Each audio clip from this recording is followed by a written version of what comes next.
As if Sub-Zero with the Kano cameo and MK1 wasn't broken enough, I just discovered this new setup, which seems very unintentional, but might just send them to the next level.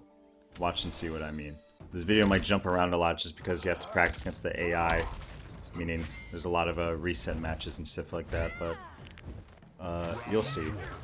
So Sub-Zero can use the Kano knives plus the Kano ball cameo to set up a safe 50-50 for full combo that also beats wake-ups. Let me show you how it's done real quick. So the Kano ball cameo, right? Straight knockdown, very strong, we all know this. It's held, but you know, there's not really a combo opportunity for it. It sends the opponent flying, it sends them full screen, it splat knocks down instantly, right? So first thing you're going to want to do is use Kano knives to combo into Sub-Zero's ice ball. Typically you can't combo into Sub-Zero's ice ball, but because the Kano knives links the little gap from his main mid-string forward 1-2 into, you know, the ice ball itself. Ice ball is a plus 74 on hit freeze. Typically, you know, you see Sub-Zeros when they land this just straight up go for the back two and get a combo extension, right? That's not what you're going to do here.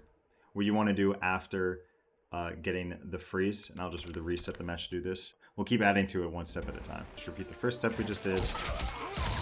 Now what you're going to want to do is as soon as Kano leaves the screen, and keep in mind, yeah, this particular setup, this version of it does require 2 cameo bars.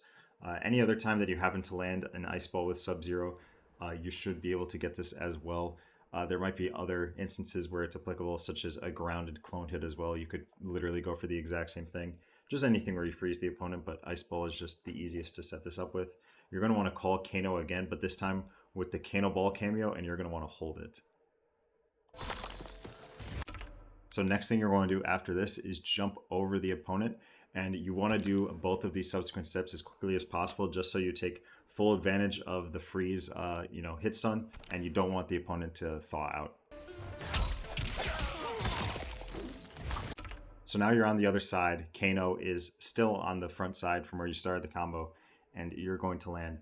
At this point, what you want to do is wait for them to get out of the freeze and hit them as meaty as possible with either back two, you know, his typical overhead starter, very unsafe on any cancel or on just raw hitting itself, or back 3, his low, which you typically don't get that much of a reward off of without cameo.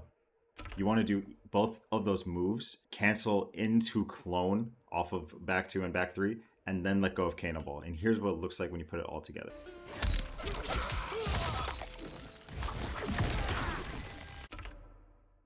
So you'll see that the overhead connected right there, pretty much as soon as they came out of the freeze. No way he had time to press a button. I'm not even sure if he had time to armor.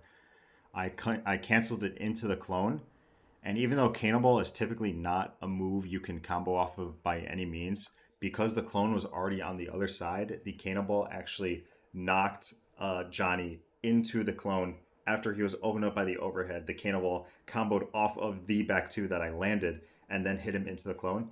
And now he's frozen in a position where I can get a full combo. And even if Johnny were to have blocked that overhead, the Kano ball would have not only, you know, covered me, had enough block advantage, but would have pushed him into the clone itself to give me even more block advantage, meaning that that was completely unpunishable. And as you can see right here, the exact same thing is true with the back 3 low.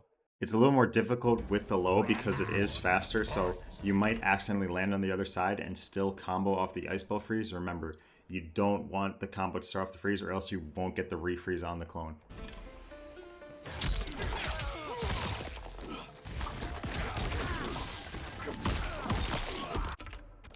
And right there you saw it. That wasn't the combo you want to go for though.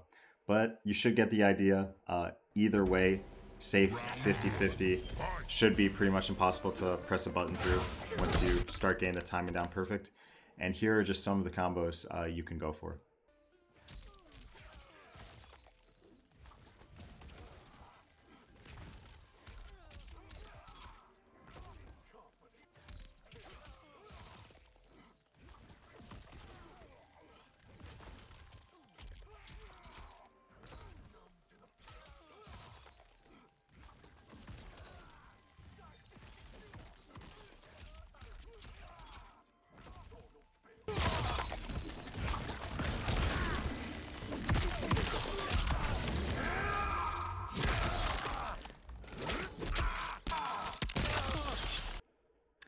So yeah, that's basically the premise. Sub Kano not only enables his neutral, not only makes all the back twos he goes for safe. In this particular instance, uh, you keep your opponent from getting their wake up options. I assume this also breaks most characters' armored attacks, even if they do get out in frame one, just because the sub back two or back three, and then the subsequent cannonball and the clone hit so quickly after. If they wake up and even don't get armored, they're probably just going to get hit by one of the things into the clone for a reset freeze as well. Yeah, I think this setup is extremely potent. I'm really loving this game. Be sure to catch me on my Twitch at twitch.tv/UFGC if you want to see me make any of these discoveries live. And be sure to subscribe if you want to see future MK1 tech. I'll definitely be posting all the crazy shit I find to this channel, whether it's in the beta or when the full game releases in September. So keep an eye out, and thanks for watching.